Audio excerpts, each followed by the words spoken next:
Selamat datang di podcast 181. Nah, podcast 181 ini adalah channel milik dari KPPN Muko. Nah, untuk podcast kali ini kita akan mengambil tema UMKM di mata generasi Centennial. Nah, saya mau sapa-sapa dulu kan dan kenal secara sepintas ya. Sebelum kita kenalan sama dari Centennial ini, saya perkenalkan diri dulu. Saya Jan Mikael, saya di KPPN Muko sebagai pelaksana di Seksi Bank. Nah, seksi bank ini salah satu peranannya adalah berkaitan dengan pembinaan UMKM. Nah, selanjutnya kita akan berkenalan nih dengan adik-adik Centennial ini.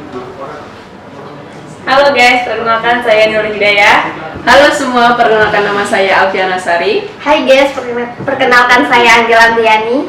Hai, perkenalkan nama saya Nurleni. Dan kebetulan kami berempat ini berada di sekolah yang sama, yaitu SMK Negeri 6 Muko di jurusan akuntansi.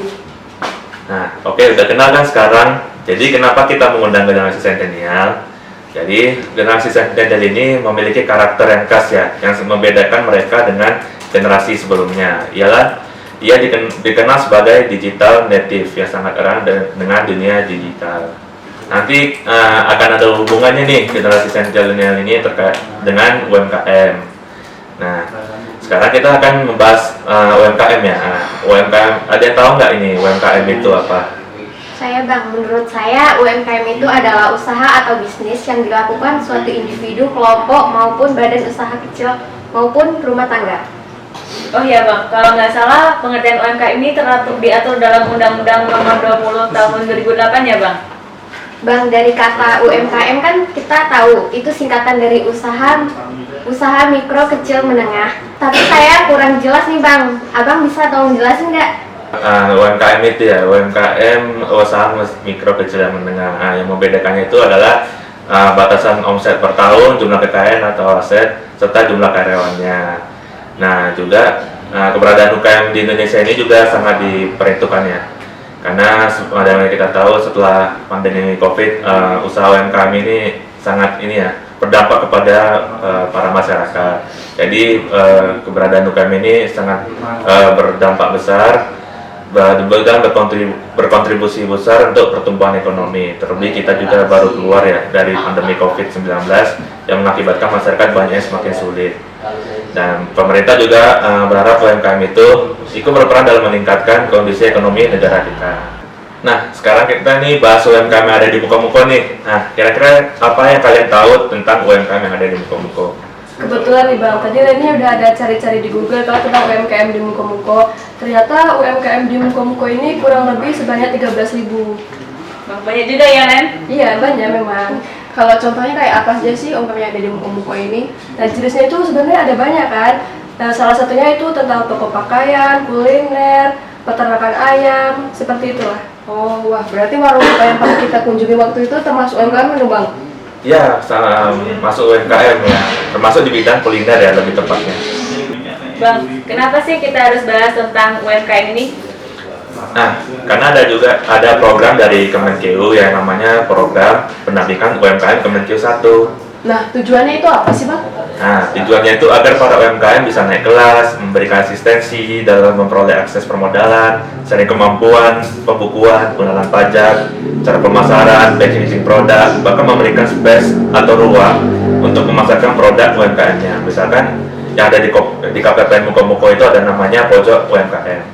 Wah, bagus juga ya Bang program Kemenku terkait pemberdayaan UMKM ini. Lalu KPP ini perlu bekerja sama dengan sinergi dengan pihak-pihak lain ya Bang? Ya, dalam pelaksanaan juga tentunya perlu sinergi ya, dan kerjasama dengan pihak-pihak terkait seperti Dinas Perindakop UMKM di Muko, kantor pajak, kantor DJPB, kantor pusat BIP di Jakarta, perbankan, dan juga lembaga penyaluran modal usaha dalam waktu dekat juga di Muko akan dibuka kantor PNM. Nah, tadi Abang menjelaskan nih tentang apa peran UMKM dalam meningkatkan perekonomian di negara kita. Tapi sepertinya kalau kita lihat masih banyak tuh UMKM yang kurang berkembang dengan baik ya kan Bang? Seperti begitu-begitu saja, kira-kira apa sih penyebabnya Bang? Nah, memang kalau pengalaman dari diskusi ya dari dinas Pemda dan pelaku UMKM memang banyak ya yang masih menghadapi masalah terutama terkait modal, pemasaran, peralatan, dan juga pengemasan produk. Kalau untuk masalah modalnya gimana ya Bang solusinya?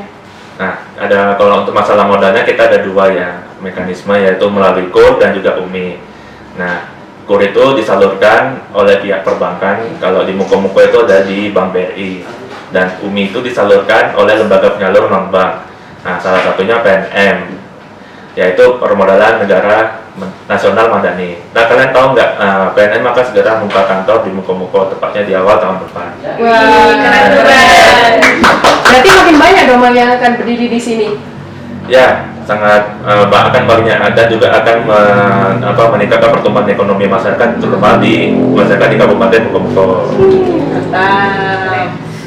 Nah, apa harapan generasi sentenial nih tentang UMKM yang ada di Muko-Muko? Nah, semoga kedepannya UMKM di Muko-Muko ini semakin lebih maju dan berkembang di era globalisasi yang modern ini, dan tentunya mendapatkan dukungan dari pemerintah pusat dan pemerintah daerah, contohnya seperti KPPM Muko-Muko ini, Bang.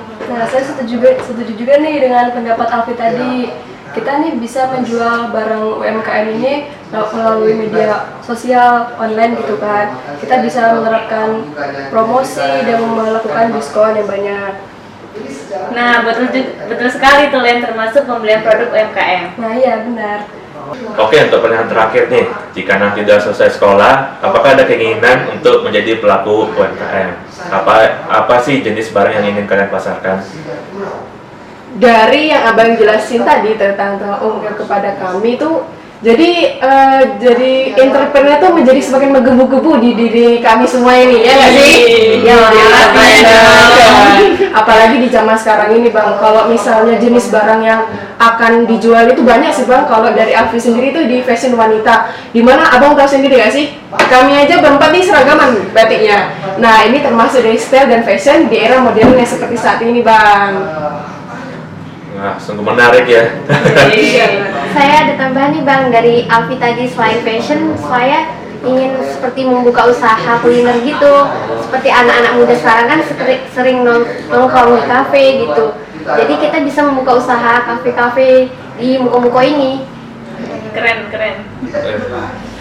Nah, karena waktu yang singkat ya, kita akhiri aja podcast kali ini ya. Nah, demikianlah podcast KPPN 181 dengan tema UMKM kali ini. Semoga membawa manfaat untuk kita semua, dan khususnya demi kemajuan UMKM di Kabupaten Muko-Muko.